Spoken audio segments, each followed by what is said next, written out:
오늘 여러분들이 함께 읽었던 이 본문은 요한복음 11장은 우리가 너무나 잘 아는 사건이 기록이 되어 있습니다. 그게 누구냐면 나사로라고 하는 사람이 죽었어요. 근데 나흘 만에 다시 부활했다라고 하는 부활의 소망을 우리에게 주시는 한 사건을 성경에 이제 기록하고 있습니다. 예수님은 모든 사람들을 다 사랑하셨고 특별히 제자들을 끝까지 사랑하셨더라고 이렇게 말씀하고 있습니다. 하지만 그 중에서도 예수님께서 특정한 개인이나 가정을 사랑하시는 사건이 성경에 기록이 되어 있는데 그 중에 하나가 본문에 나오는 나사로의 가정입니다. 베다니에 이 나사로와 그의 두 누이 마르다, 마리아 이렇게 이제 삼남매가 살고 있었습니다. 근데 사실 이 삼남매는 결격이 있는 그런 가정입니다. 왜냐하면 부모님이 계시질 않아요. 그건 고아로 자랐겠지요. 그 당시에 경제적인 형편, 정치적인 모습으로 볼 때 이런 가정은 굉장히 어렵습니다. 많은 그런 어려움 속에서 혜택을 누리질 못하고 살아가는 것입니다. 그래서 이 오라비 하나와 누이 동생 둘로 구성된 결손 가정이다 이렇게 우리가 말할 수 있습니다. 이들은 연약하고 어렵게 살아가고 있었습니다. 그들이 그 어려움 속에서 참 힘든 세상 속에서 그래도 그들이 힘을 얻고 기쁨으로 살아갈 수 있었던 비결은 바로 예수님의 사랑을 받고 있었기 때문에 그렇습니다. 그래서 예수님이 그들의 힘이 되었고 은혜가 되었고 기쁨이 되었던 것입니다. 그러나 그들이 그렇게 살아가지만은 그 가정의 유일한 희망이 누구냐면 오라비 나사로가 아니겠습니까? 이 오라비가 가정의 역할을 잘 수행하면은 남자니까 다시 가문을 살릴 수가 있어요. 그래서 모든 이 딸들이 이게 누이 동생들이 이 오라비 나사로에게 기대를 걸고 그리고 살아갔던 것입니다. 그래도 어느 날 이 나사로가 죽었습니다. 참 그러니 여러분 이건 보통 문제가 아닙니다. 이 나사로가 죽었다는 것은 보통 가정에 오라비가 죽었다라고 하는 것과는 차원이 달라요. 나사로의 죽음이라는 것은 그 가정의 희망이 사라졌다는 겁니다. 가정의 희망이 죽었습니다. 보호자가 죽었습니다. 믿음의 대상이 죽은 것이고 가문의 운명을 짊어진 사람이 죽은 것입니다. 혹시 이런 위기 가운데 처해 있는 분은 있지 않은가요? 혹 기둥 같은 가장이 쓰러져서 지금 힘들어하고 있는 분은 계시지 않은가요? 모든 희망을 걸었던 자녀가 잘못된 길로 가고 있지는 않습니까? 인생의 가장 중요한 문제인 진로와 결혼 문제가 벽에 딱 부닥쳐 있는 분은 없습니까? 극단적으로 얘기해서 먹고 살 일이 막막해져서 어떻게 또 살아야 되는가, 이 한 달은 또 어떻게 문제를 해결해야 되는가라는 그런 근심 속에 살아가는 분은 없습니까?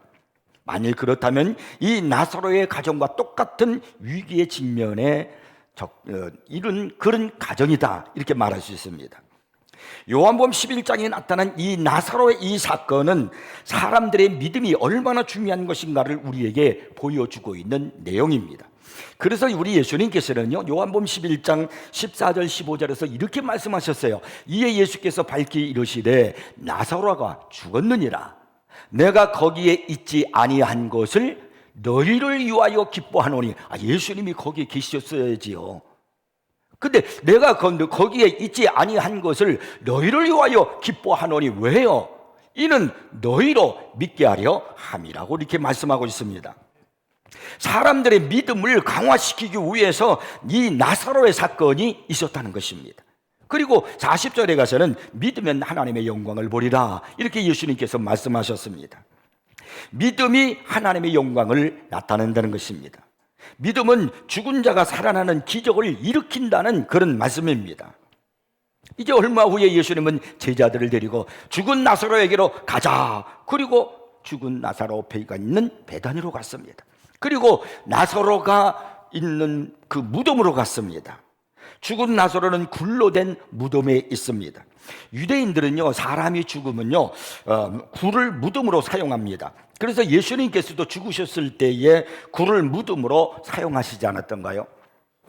예수님께서 나사로가 있는 그곳에 이르렀을 때에 그의 눈이 마르다가 보고서 예수님의 발 앞에 엎드려서 이렇게 말합니다. 주께서 여기 계셨더라면 내 오라비가 죽지 아니하였겠나이다 하더라 하면서 막 우는 거예요. 그러자 예수님께서도 심령이 비통히 여기시며 눈물을 흘리셨더라고 성경이 기록하고 있습니다. 이때 많은 유대인들이 그 모습을 보면서 이렇게 말합니다. 보라, 그를 얼마나 사랑하셨는가. 예수님께서 이 나사로를 얼마나 많이 사랑하셨는가 하는 것을 그 주변의 많은 유대인들도 다 알고 있었다는 겁니다. 그만큼 우리 예수님이 나사로의 가정을 사랑하셨다는 것입니다.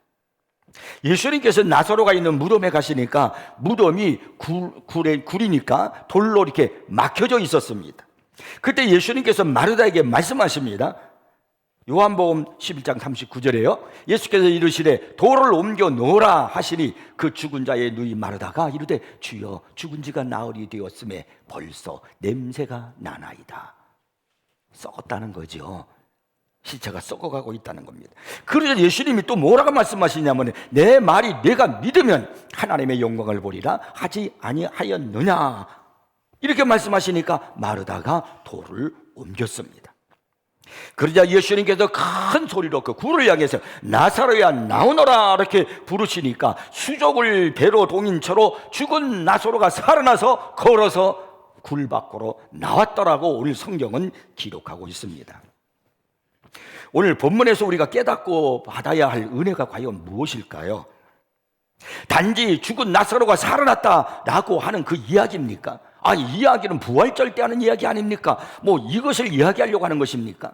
아닙니다. 나사로를 살리신 이 사건 속에는요 놀라우신 하나님께서 우리에게 주시고자 하는 은혜가 담겨 있다는 사실을 아셔야 합니다. 오늘 성령께서 우리들에게 들려주시는 하늘의 놀라운 은혜가 이 말씀 속에 담겨 있다는 겁니다. 자, 그렇다고 하면은 오늘 본문 속에서 성령께서 우리에게 들려주시고자 하는 그 음성이 무엇인가를 귀를 기울여 한번 들어보시기 바랍니다. 첫째가 바로 뭐냐면 돌을 옮겨 놓으라는 거예요. 자, 오늘 보면 39절을 다시 읽어보겠습니다. 예수께서 이르시되 돌을 옮겨 놓으라 하시니 그 죽은 자의 눈이 마르다가 이르되 주여 죽은 지가 나흘이 되었음에 벌써 냄새가 나나이다. 돌을 옮겨 놓으라는 예수님의 이 명령이 있기 전에 예수님의 마음이 어떠했는가를 먼저 우리가 알 필요가 있어요. 이거 지금 39절이에요 이 말씀은. 근데 38절에 보면은 예수님의 마음이 나와요. 이에 예수께서 무덤 속 다시 속으로 비통히 여기시며 무덤에 가시니 무덤이 굴이라 돌로 막았거늘 이렇게 성경에 기록되어 있잖아요. 그러니까 예수님께서 돌을 옮겨 놓으라는 그런 명령을 하시기 전에 그분의 마음이 비통히 여기시고 불쌍히 여기는 마음을 가지셨다는 겁니다. 여기에서 돌을 옮겨 놓으라는 이 예수님의 명령은요 얼핏 보기에는 국률과 직면이 서로 상반되는 것처럼 보입니다. 이해하기 쉽게 말하면요 비통히 여기시고 불쌍히 여기시는 그 예수님의 마음, 이게 국률이 여기는 마음 아니에요. 나사로가 죽었으니까, 사랑하는 나사로가 죽었으니까요. 그런데 돌을 옮겨 놓으라면 지금 그 안에 뭐가 있습니까? 썩은 죽은 나사로의 시체가 있단 말이에요. 그러니까 예수님의 이 두 말은 서로 상반되는 것처럼 보일 수가 있습니다. 그러나 여러분 가만히 보면은 이 예수님의 두 가지 이 행동은 예수님의 사랑을 다 보여주는 모습이라는 겁니다. 비통히 여기시는 마음과 눈물이 그분의 사랑을 보여주는 것이었다면은 돌을 옮겨 놓으라는 이 직면은요 사랑의 깊이를 보여주는 것입니다. 이렇게 예수님은 우리를 계속 끝까지 사랑한다는 것을 성경에서 우리에게 말씀하고 있는 겁니다. 마르다는 돌을 옮겨 놓으라는 예수님의 명령이 너무나도 가혹하고 무정하게 느꼈을 겁니다. 아니 죽은 거 뻔히 알고 지금 이 무덤에 지금 이렇게 갇혀 있는데 죽은 시체가 있는 그 돌을 왜 옮겨 놓으라고 하시는지 이 마르다는 이해가 가지 않았을 거예요. 이것을 우리 문화로 말하면 사람이 죽어서 이렇게 이제 배로 동이고 난 다음에 수위를 비고 나면 어떻게 합니까? 그 다음에는 관에 집어넣고 그리고 뚜껑을 닫잖아요.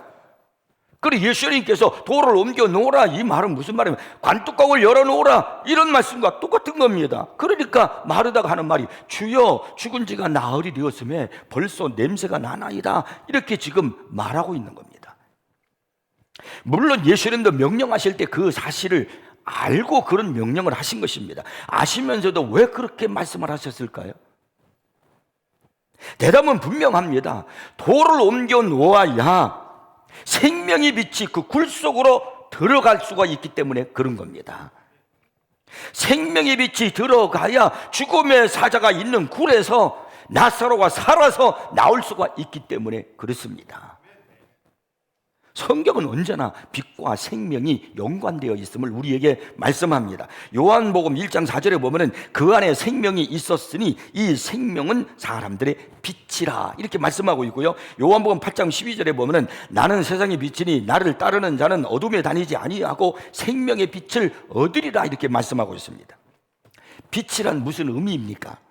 사도 바울이 에베소서 5장 13절에서 정의를 내리는데 NIV 성경에서는 이렇게 번역을 하고 있어요. 무엇이든 눈에 보이게 하는 것은 빛이기 때문에 빛을 비추면 모든 것이 보이게 된다. 이게 빛이라는 거예요. 다시 읽어보면요. 무엇이든 눈에 보이게 하는 것은 빛이기 때문에 빛을 비추면 모든 것이 보이게 된다. 유진 피터슨의 메시지 성경에는요, 또 이 구절을 이렇게 번역을 해놨어요. 잠에서 깨어나라. 관을 열어 젖히고 나오너라. 그리스도께서 내게 빛을 보여주실 것이다 라고 그랬습니다. 빛은 사물의 실체를 드러내거나 보여주는 겁니다. 근데 우리는요, 타락한 우리는, 오염된 우리는 진리에 직면하지 않으려고 해요. 빛으로 인해서 내 사실이, 내 진실이 드러나는 것을 원치를 않습니다. 그래서 온갖 수단 방법을 동원해서 나를 가리려고 합니다. 덮어놓으려고 합니다. 여기 돌이라고 하는 것은 바로 그 덮어놓는 방편을 말하는 거예요. 우리는 돌을 치우는 일을 몹시 불쾌하고 고통스러운 과정으로 생각하고 있습니다. 그러나 여러분, 돌을 치우셔야 돼요. 내 마음을 막고 있는 여러분, 이 돌을 옮겨 놓으셔야 됩니다. 그래서 내 마음에 생명의 빛이 들어가셔야 됩니다. 그래야 현실을 직시할 수가 있는 거예요. 내 마음을 바로 알 수가 있는 거예요. 우리는요, 내가 괜찮은 것처럼 생각을 하죠. 직분도 받고 그랬으면요, 내가 믿음도 굉장히 좋은 것 같고, 그리고 천사 같은 것 같고, 믿음 생활 잘하는 것 같고, 내가 아주 하나님 앞에 괜찮은 것처럼 생각하지요. 그렇지 않습니다. 빛이 들어와서 나를 진실로 보게 되면요, 내가 누구인가를 알게 되는 겁니다. 그래서 빛이 내 안에 들어와야 되는 거예요. 데이비드 치멘즈 목사님이요, 인도의 숲속에서 열리는 대규모 수련회에 참석한 적이 있었습니다. 이제 밤이 되니까 모든 사람들이 텐트 속으로 이제 다 들어가는 거예요. 숲속이니까. 이제 그러고 나면은 회전 전등이 이제 꺼집니다. 그러면은 이제 거기가 이제 숲속이니까 칠흑같이 깜깜한 거예요. 앞이 안 보이는 거예요. 깜깜한 거예요. 하루는 어떤 여자가 심한 두통으로 잠에서 깼습니다. 그녀는 곤히 잠든 다른 자매들을 방해하기가 싫었습니다. 그래서 근처 텐트에 달린 주머니를 가만 가득만 이렇게 더듬어서 어떤 물건을 찾았습니다. 최근에 휴가에 갔다가 미국에서 사가지고 온 박하향 연고였습니다. 시원한 그 진통 효과가 이제 이마에 이렇게 바르면은 두통이 가라앉으면 다시 잠을 청할 수 있으리라고 생각을 하고서 계속 그는 연고를 자기 이마에다가 발라댔습니다. 그런데 이게 웬일입니까? 아침에 해가 뜨고 환하게 이렇게 보이고 나니까 그녀의 이마에는요, 온통 민트향 치약이 막 엉켜져 있는 겁니다. 그것을 본 사람들이 막 깔깔대고 웃었어요. 자기 자신도 막 얼마나 참 당황했겠습니까? 자기는 민트향, 박하향 연고인 줄 알고 머리가 아프니까 그걸 막 이렇게 발랐는데 알고 보니까 깜깜하니까 뭘 하잖아요. 그거겠지. 그리고서 머리에다가 이마에다가 막 바르고 보니까 치약을 바른 거예요. 이게 어두우니까 말입니다. 모르는 거예요. 엉뚱한 짓을 하는 겁니다. 역시 대규모 수련회에서, 그 숲속에서 있던 대규모 수련회에서 어느 목사님 부부도 참석을 했습니다. 이제 밤이 돼가지고 모두 텐트 속으로 이제 들어가고 회중전등이 꺼지니까 다 이렇게 어둠 속에 깜깜해졌습니다. 밤이 되어서 이제 목사님 부부는 안전하게 모기장이 쳐진 이제 간이 침대에 가서 누웠습니다. 잠귀가 밝은 사모님이 텐트 안에서 이상한 소리를 들었습니다. 목사님은 이미 잠든 후에서 사모님이 막 깨우니까 기르는 개가 먹다 남은 음식 찌꺼기라도 먹으려고 아마 그렇게 찾는 모양이야. 신경 쓰지 말고 그냥 잡시다. 그러면서 이제 일축해 버렸습니다. 그러나 이 사모님이 끈질기게 채근하는 겁니다. 일어나 보세요, 일어나 보세요. 그래도 결국 목사님이 어두운 텐트 안에서 커다란 회중 전등을 이제 딱 비춰 보았습니다. 근데 이게 웬일입니까? 개가 아니었어요. 길이가 3m나 되는 비단 뱀이 두 사람 침대 사이에 웅크리고 있는 겁니다. 목사님은 이런 비상시를 대비해서 늘 곁에 두었던 보이스카우트 손도끼를 가지고 이 뱀을 잡아냈습니다. 이 목사님 부부는 그날 밤 잠이 다 들어서 한숨도 못 주무셨다고 합니다. 어두운 밤에는 실체를 모르는 거예요. 그냥 그 개일 거야. 신경 쓰지 말어. 그냥 자. 좀 저기 하면 끌어안고 자. 그랬다면은요, 뭘 끌어안고 잤을 거예요? 뱀을 끌어안고 잤을 거 아니에요. 어두우면 이렇게 되는 거예요. 나는 몰라요.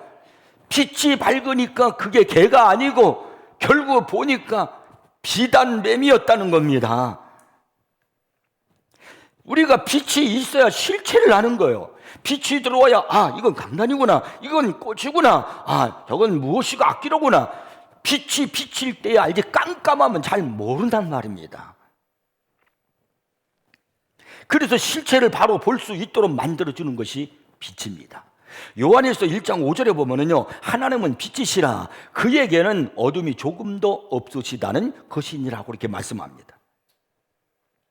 이 본문에서 예수님께서 돌을 옮겨 놓으라 이렇게 말씀하신 것은요, 우리 마음의 굴을 닫고 있는 이 돌을 옮겨서 예수 그리스도의 생명의 빛이 들어와서 나의 실체를 볼 수 있도록 만들라는 거예요. 우리의 심령은 어두운 굴속과도 같습니다. 이 안에는요, 깨끗한 것 같아요. 괜찮은 것 같아요. 내가 천사 같아요. 참만해요. 얼마나 더럽고 악한 것들이 가득 차 있는지 모릅니다.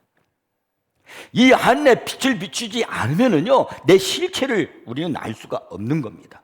예수님은요, 마태복음 15장 19절에서 이렇게 말씀합니다. 마음에서 나오는 것은, 그러니까 마음에 있는 거 아니에요? 마음에서 나오는 거니까. 그럼 어떤 것들이 있었다는 거예요? 악한 생각과 살인과 간음과 음란과 도둑질과 거짓 증인과 비방이니 이런 것들이 사람을 더럽게 하는 것이요. 그러니까 내 안에는 이런 것들이 많아요. 지금 내 안에는요, 속이고 남을 거짓말을 하고 남에게 원망 불평하게 되고 이런 것들이 우리 안에 얼마나 이 악한 것들이 그 굴 속에 냄새가 나는 나사로의 시체가 있었던 것처럼 그 돌을 옮겨놓지 않으면 몰라요. 살아날 수가 없어요. 생명을 얻을 수가 없어요. 그런 것처럼 우리는 이 안에는 그런 것들이 많이 있다는 겁니다. 그래서 내 마음 안에 감추고 있는 이 더러운 것들을 옮겨서 예수 그리스도의 빛이 내 심령을 비추도록 하셔야 됩니다. 그렇지 않으면요, 진실인 줄 알았는데 나중에 보면 거짓이에요. 그리고요, 깨끗한 줄 알았는데 나중에 보니까 더러웠어요.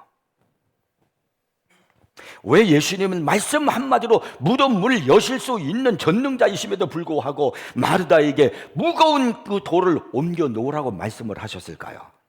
그 문을 여는 것은 인간의 책임이기 때문에 그렇습니다. 사람의 마음만은, 이 마음의 문만은 자기만이 열고 닫을 수 있습니다. 어느 누구도 열 수가 없어요.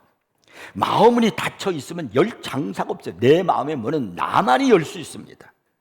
하나님은 바로 이 닫혀진 마음 문을 스스로 열기를 원하시는 겁니다. 그래서 오늘 우리를 향해서 돌을 옮겨 놓으라 이렇게 말씀하시는 겁니다. 십자가로 대속하시고 부활로 승리하신 능력의 예수님은 지금 우리의 마음의 문을 두드리고 계십니다. 마르다에게 돌을 옮겨 놓으라고 말씀하신 예수님은 오늘 우리에게 말씀하십니다. 요한계시록 3장 20절에 볼지어다 내가 문 밖에 서서 두드리노니 누구든지 내 음성을 듣고 문을 열면 그랬어요. 주님이 문을 열고 들어가는 게 아니에요. 그 사람이 여는 거예요. 열면 내가 그에게로 들어가 그와 더불어 먹고 그는 나와 더불어 먹으리라. 주님은요, 우리 모든 것을 다 아시는 분입니다. 내 마음에 이 어두운 것, 내가 무슨 생각을 하고 있는지, 무슨 계획을 하고 있는지 다 알아요. 나의 불신앙도 알고 있고요, 나의 교만도 알 수 있고요, 또 나의 겸손도 알고, 우리 주님은 다 아십니다. 이 숨겨진 내 마음의 모든 것 다 아십니다. 나에 대해서 모르는 것이 하나도 없어요. 그런 우리 예수님이 문을 열라고 말씀하시는 겁니다.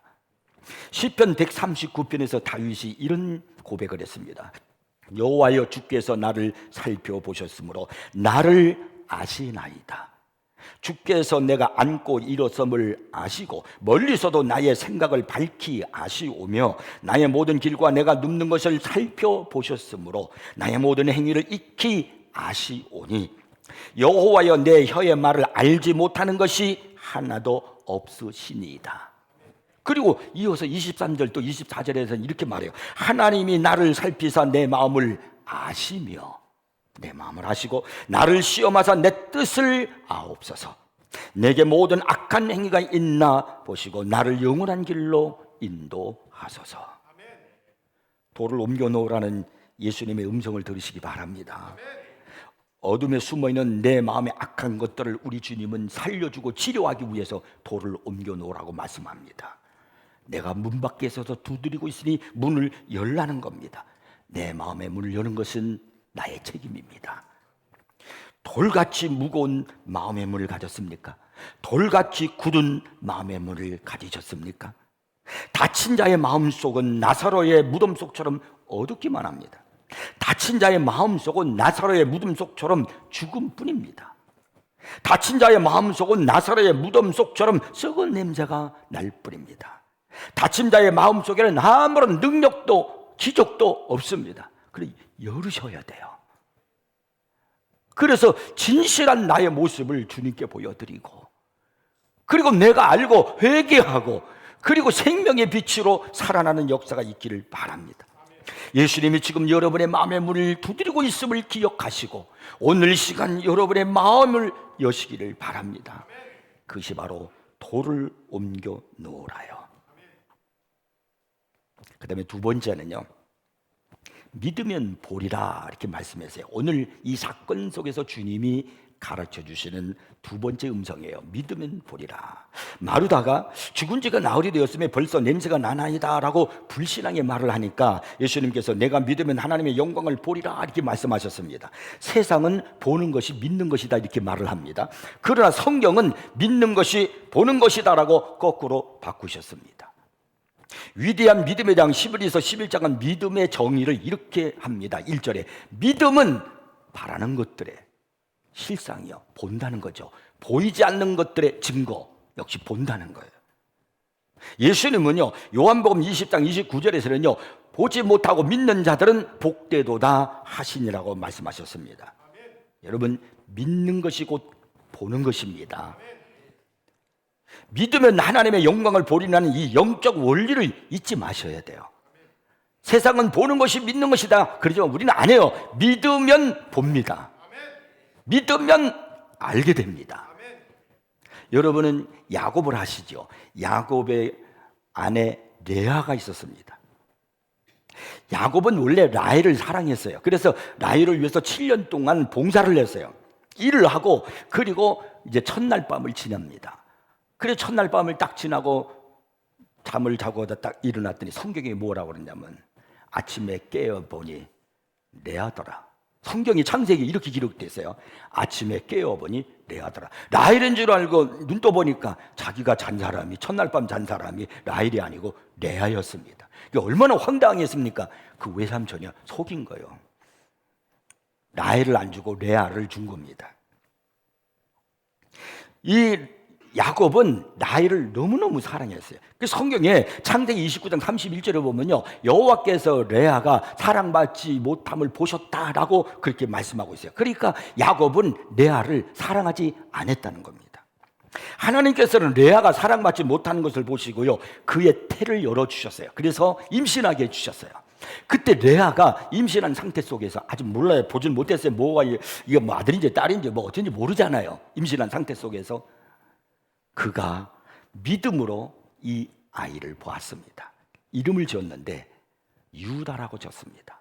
유다. 그것은 여호와를 찬송하리로다는 뜻입니다. 레아가 임신을 했는데 믿음으로 그냥 유다라고 졌단 말이에요. 레아는 자식을 낳으면서도 야곱의 사랑을 받지 못했지만 하나님께 찬양이라는 의미의 이름인 유다라고 지었단 말입니다. 레아는 자신의 아픔 속에서도 먼저 찬양했습니다. 먼저 믿음을 가졌습니다. 결국 이 낳은 아들 이 유다를 보았어요. 나중에 믿음으로 유다를 지었는데 나와서 유다를 보았어요. 눈으로 보았어요. 근데 그 유다의 그 자손 중에 이 다윗 왕이 왔고, 그리고 그 유다의 또 자손 중에 우리 주 예수 그리스도께서 오셨다는 겁니다.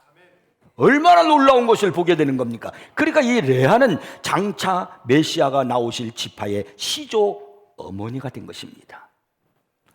믿으면 보는 겁니다. 여기에 대해서 프렌지 페인이라고 하는 사람은 이런 의미심장한 말을 남겼습니다. 무슨 일을 당하든 그분을 찬양하기 시작하는 그 순간 우리는 구원의 옷을 입는다. 찬양이 없으면 그 당한 일로 말미암아 파멸에 이르게 됐을 테니 정말 글자 그대로 그 일로부터 구원을 받는 셈이다. 실망과 상심은 우리에게 더 이상 붙어 있을 수 없다. 우리는 하나님을 예배하는 자이기 때문이다. 하나님은 과연 자기를 사랑하는 자에게 모든 것을 합력하여 선을 이루시는 분이다. 여러분, 믿음이 먼저입니다. 찬양이 먼저이고 감사가 먼저입니다. 예배가 먼저입니다. 그러면 놀라운 은총을 볼 것입니다. 아무리 현실의 고통이 우리를 짓누르고 낙심할 수밖에 없는 일들이 전개되고 있다 할지라도 강하고 담대한 믿음으로 끝까지 나아가시기를 바랍니다. 믿음으로 살아가세요. 믿으면 보게 될 겁니다. 여러분이 믿으면, 믿음으로 살아가시면 반드시 하나님의 은혜를 보게 될 겁니다. 하나님께서 나를 사랑하셨음을 보게 될 겁니다. 믿으면 내가 하나님의 영광을 보리라. 돌을 옮겨 놓으라. 오늘 주님께서 들려주시는 이 두 가지 음성을 잊지 말고 붙들고 살아가시길 바랍니다. 기도하겠습니다. 하나님 아버지, 감사합니다.